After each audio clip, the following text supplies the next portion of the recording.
So I'm going over everything you need to know about stomach acid and its counterpart, liver bile, and how you can fix the imbalances to start to repair your digestive functions.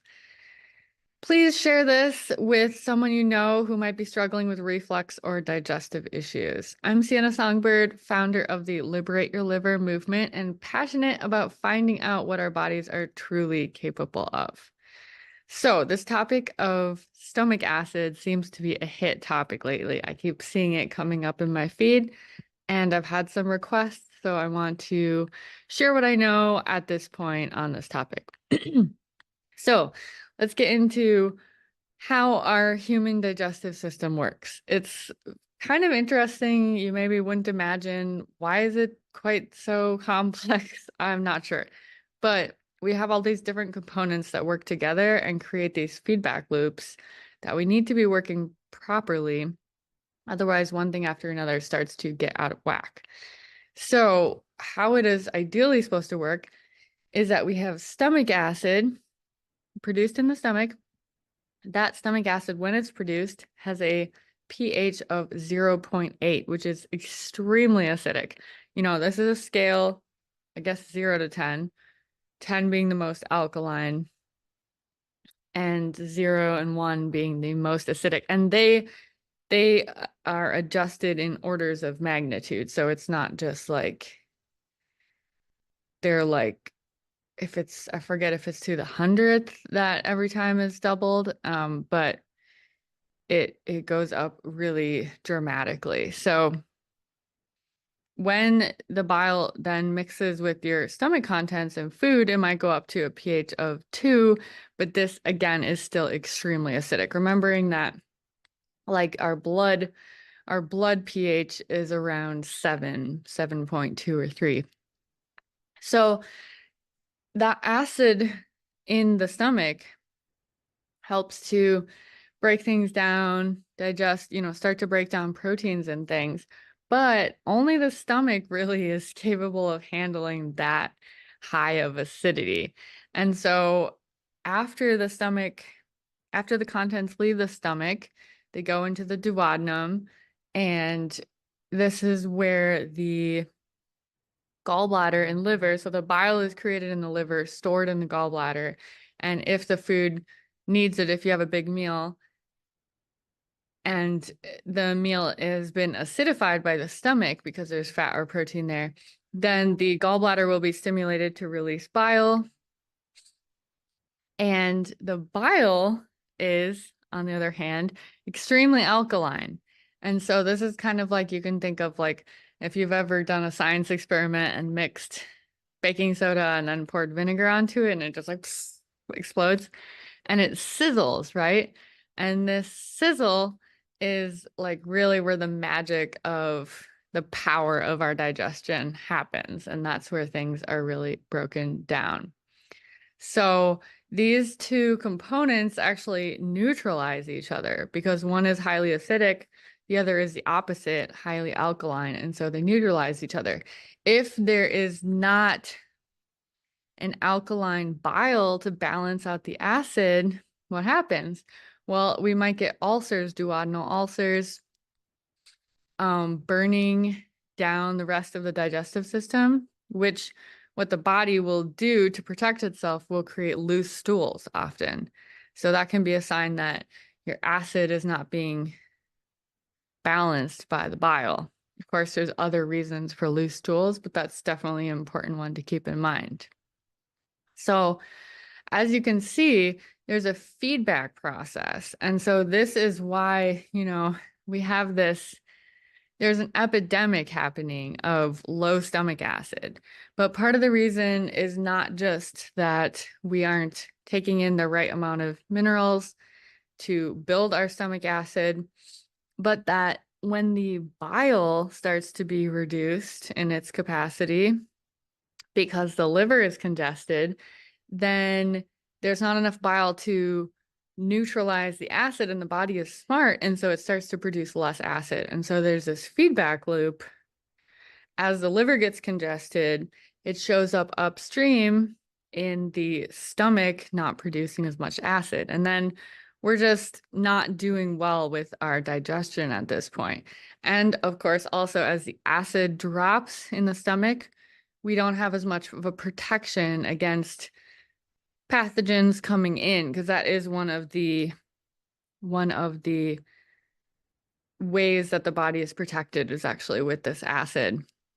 So acid reflux and heartburn, we think of them, and the pharma industry kind of pushes this propaganda that there's too much acid and we should shut off the acid. Well, actually, what happens is that at the top of the stomach, there's a valve that will close when there's enough acid that's reached. That valve doesn't close if there's not enough acid. So when our stomach acid drops, that valve stays open and we have this sort of like bubbling back up effect that burns and feels hot in the esophagus. We think there's too much acid, but actually it just hasn't, there's some acid because you can feel it, but there's not enough acid to cause this valve to close. So if you then diminish the acid production by taking drugs, then you won't feel the burn, but there are actually still digestive enzymes that are coming up now because that valve is not closed, and they can still cause damage to the esophagus. And either way, we've just destroyed our possibility of digesting our food. So what happens if we don't have acid? Well, the body tries sort of a secondary approach to digestion, which is basically rotting and fermenting. And chemical reactions happen that cause gases. And these gases cause burping, farting, bloating, pathogen overgrowth. Obviously, you can imagine something's rotting, bad breath, etc. And eventually you'll experience like a lack of appetite, especially if you had a big meal the night before. In the morning, you're like, oh, I'm never hungry in the morning. Well, it's probably because your body is like, there's still a pile of garbage here that I'm trying to ferment and rot and get something out of, So when that food is not properly digested in the like chemical explosive sizzle reaction that we're supposed to have, and it's just trying to rot and ferment, then your appetite will diminish. And that's not necessarily a good sign.